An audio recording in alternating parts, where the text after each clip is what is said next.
Andrea Pirlo, once the silent maestro orchestrating the midfield with surgical precision, now stood in a different role, not wearing the captain's armband, but the manager's suit. Crisp, calm, composed. He wasn't there to play anymore. He was there to lead. And what better way to begin his managerial reign than with a high-stakes Serie A opener against Claudio Ranieri's Sampdoria? A true contrast of styles and eras.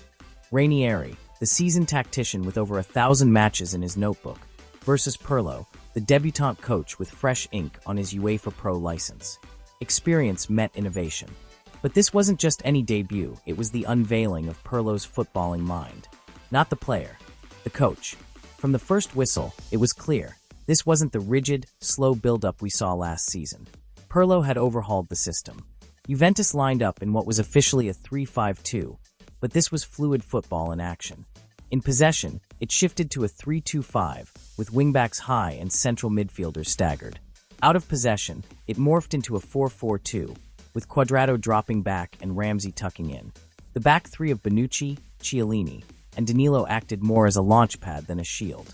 Danilo often stepped into midfield, blurring positional lines, while Bonucci played as the deep distributor Pirlo's new regista in defense.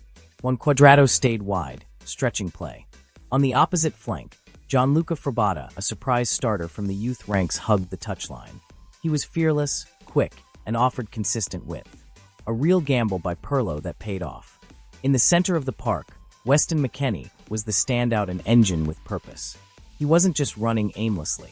His vertical surges, pressing intensity, and ability to arrive late in the box showed that Pirlo had given him clear, specific responsibilities. Alongside him, Rabiot offered balance, while Aaron Ramsey occupied the right half space, often drifting into the channels to create numerical overloads. Ramsey's performance was vintage.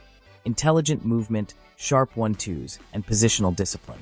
And then there was Arthur Melo, operating in a rotational role with Rabiot and playing deeper during build-up. His short passing and composure under pressure gave Juventus the kind of midfield stability they had long craved. It only took 13 minutes for Pirlo's Juventus to announce itself. A loose clearance in the box fell kindly to Dejan Kulusevski, the 20-year-old Swedish debutant. Calm as ice, he opened up his body and curled a left-footed shot past the keeper. One touch, one finish, one message: the new generation is here. But the goal was more than a highlight, it was the culmination of coordinated build-up. Rabiot dropping deep to recycle possession. Ramsey pulling defenders into the half space. Cristiano dragging his marker out of position. And Kulusevski in the right place, right time. Cristiano Ronaldo didn't score immediately, but he didn't need to. His movement was textbook. Often drifting wide, sometimes coming deep, he manipulated Sampdoria's backline like a puppeteer. Every run opened a corridor for Ramsey or McKennie. His flicks, link-ups, and diagonal switches showed maturity. This was a player adapting, evolving. By the 30th minute, he'd already had 2 half chances and a shot saved, but his presence alone stretched Sampdoria beyond comfort. Ranieri's side tried to push higher in the second half, pressing Juventus deeper. But Pirlo's response was mature. Juventus stayed compact, defended in a mid-block. When Sampdoria committed men forward, Rabiot, McKennie, and Bonucci formed a compact triangle, cutting off transitions. Pirlo's insistence on keeping shape during transitions kept Juventus in control. In the 78th minute, Juventus extended their lead. A short corner caught Sampdoria napping. A scramble ensued in the box, and Bonucci, the leader at the back, showed up at the right time to poke the ball in. It wasn't pretty, but it was symbolic. One of the most impressive aspects of this new Juventus was how they handled defensive transitions. Instead of overcommitting, Pirlo had 2 midfielders always staying central. As soon as possession was lost, a press trap was triggered near the touchline, isolating the opponent and winning the ball back quickly. Pirlo's ideas weren't just theoretical, they were visible. And then, the moment every fan was waiting for. In the 88th minute, Cristiano finally got his goal. A quick 1-2, a burst of pace, and a low, driven finish to the far post. Vintage. Cold. Clinical. He didn't celebrate wildly. Just a quiet nod. Business as usual.